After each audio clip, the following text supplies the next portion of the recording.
साथियों सलाम, नमस्ते, सत श्री अकाल और जय भीम जोहार। साथियों, क्या बिहार बदलाव के लिए तैयार है? ये नज़ारा देखिए आप, क्या उत्साह है, क्या उमंग है, क्या जज्बा है और किस तरह लोग टूट पड़ रहे हैं। ये बदलाव की ही तो बयार है। और क्या प्रशांत किशोर इस डूबते बिहार के खेवनहार बनने जा रहे हैं? दोस्तों, आज यही कहानी हम समझने की कोशिश करेंगे। आप लगातार अभी देख रहे हैं, ये वीडियो देखिए, जगह जगह यही स्थिति है। वो बदलाव यात्रा लेकर निकले हैं, बिहार में कई जगह जा रहे हैं, हर जगह ऐसा ही उनका स्वागत हो रहा है। और उनके निशाने पर केवल नीतीश कुमार ही नहीं है, आरजेडी भी है और मोदी सरकार भी है। व्यंग कस रहे हैं, कहीं कहीं ताने और कहीं अपना ताने बाने को बुनने की कोशिश कर रहे हैं प्रशांत किशोर। आप जानते हैं कि प्रशांत किशोर जो है एक ऐसे जाति समाज से आते हैं जिनकी तादाद कम है, लेकिन जब बिहार में राजनीति करनी है तो आपको ओबीसी की बात करनी होगी, आपको माइनॉरिटी की बात करनी होगी, आपको एबीसी की बात करनी होगी, आपको महिलाओं की बात करनी होगी। क्योंकि नीतीश कुमार का वोट बैंक जो है एबीसी कहा जाता है, महादलित कहा जाता है, अत्यंत पिछड़ी जाती हैं वो कही जाती हैं, और महिलाओं। लेकिन हर जगह धीरे धीरे आहिस्ता आहिस्ता प्रशांत किशोर और उनकी पार्टी जन स्वराज सेंध लगा रही है। और जैसा राजनीतिक पंडित बताते हैं, कई जगह उन्हें अच्छी खासी कामयाबी भी देखने को मिल रही है।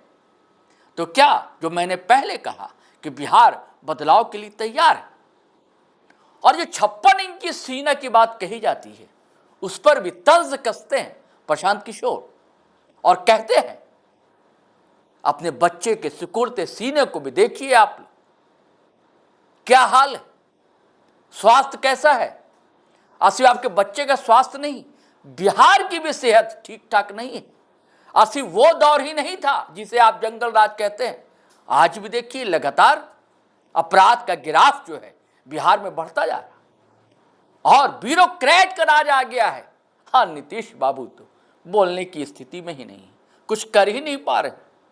चलिए दोस्तों, हम आपको सुनवाते हैं सिलसिलेवार किस तरह वार दरवार कर रहे हैं प्रशांत किशोर और किस तरह उनके पीछे बिहारी लहजे में कहूं तो बकटूट की तरह जनता टूट पड़ रही है। नीतीश को रखना है कि हटाना है? लालू का जंगल राज लाना है तो लालू नीतीश मोदी के तो क्या करेगा? आपकी हाली जनता के राज बनाने के बाद जब सुराज लेकर आने के बाद नीतीश कुमार ने कुछ कहना और सुनना कई महीनों से छोड़ दिया है। कोई प्रेस वार्ता नहीं की है, कोई स्टेटमेंट जारी नहीं किया है। नीतीश कुमार शारीरिक और मानसिक तौर पर अब इस स्थिति में नहीं है कि वो कुछ भी कहें या करें। नीतीश कुमार कुर्सी पर बैठे हुए हैं और 4-5 उनके मंत्री, जिसका नाम मैंने रखा है उगाही मंत्री, 4-5 मंत्री और 4-5 रिटायर्ड ब्यूरोक्रेट, यही लोग मिलकर पूरी बिहार के सरकार को चला रहे हैं। 13 करोड़ लोगों का भविष्य इन 4-5-7 लोगों के हाथ में है, जिनकी कोई अकाउंटेबिलिटी नहीं है।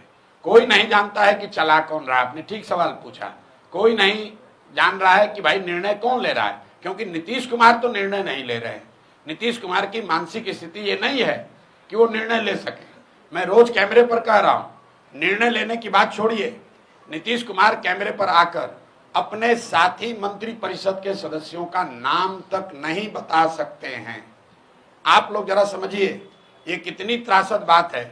बिहार के किसी सामान्य परिवार का बच्चा, अगर आपको शिक्षक बनना है, अगर आपको सिपाही बनना है, आपको मेडिकल टेस्ट देना पड़ता है, आपका फिजिकल फिटनेस होता है, और 13 करोड़ लोगों का मुखिया शारीरिक और मानसिक तौर पर स्वस्थ नहीं है, लेकिन उस पर कोई सवाल नहीं उठा रहा है नीतीश कुमार। और ये पिछले कई महीनों से चल रहा है।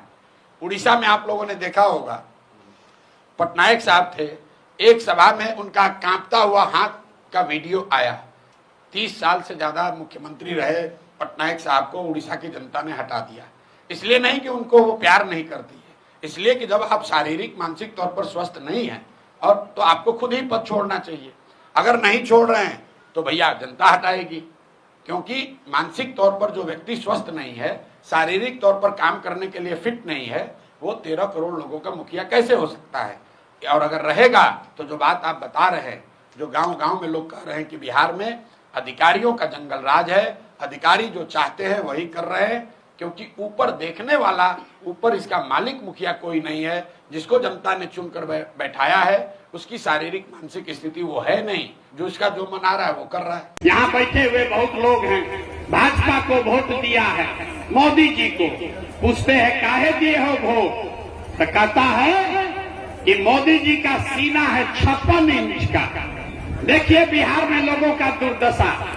यहाँ महनार के गांव में बैठ के आप बता रहे हैं कि मोदी जी का सीना 56 इंच है कि 54 इंच, लेकिन अपना बच्चा का खाए बगैर सीना सिकुड़ा के 20 इंच हुआ है, ये आपको नहीं दिख रहा है, तो आपका बच्चा नहीं भोगेगा तो कौन भोगेगा। यही बात बताने आए हैं।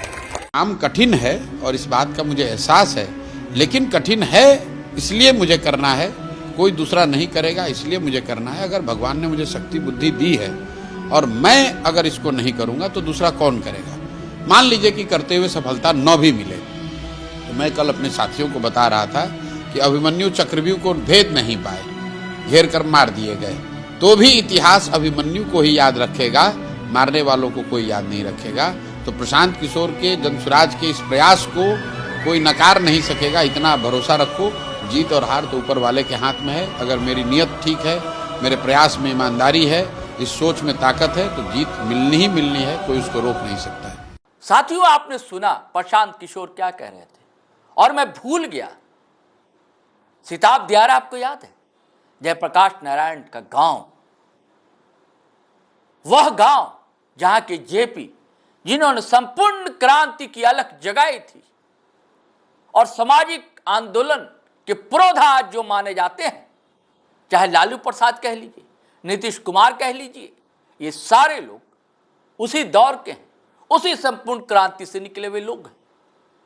लेकिन कर क्या रहे हैं, और बताइए, हद है नीतीश बाबू, उनके ही गांव में, उनके ही घर में बिजली नहीं है। जब प्रशांत किशोर पहुंचते हैं उस गांव में, तब ये तस्वीर दिखलाई पड़ती है। दोस्तों, खैर ये बात याद आ गई तो आपसे शेयर कर लिया। आपने सुना कि प्रशांत किशोर किस तरह दहाड़ रहे हैं और किस तरह हुजूम जो है उनके पीछे है।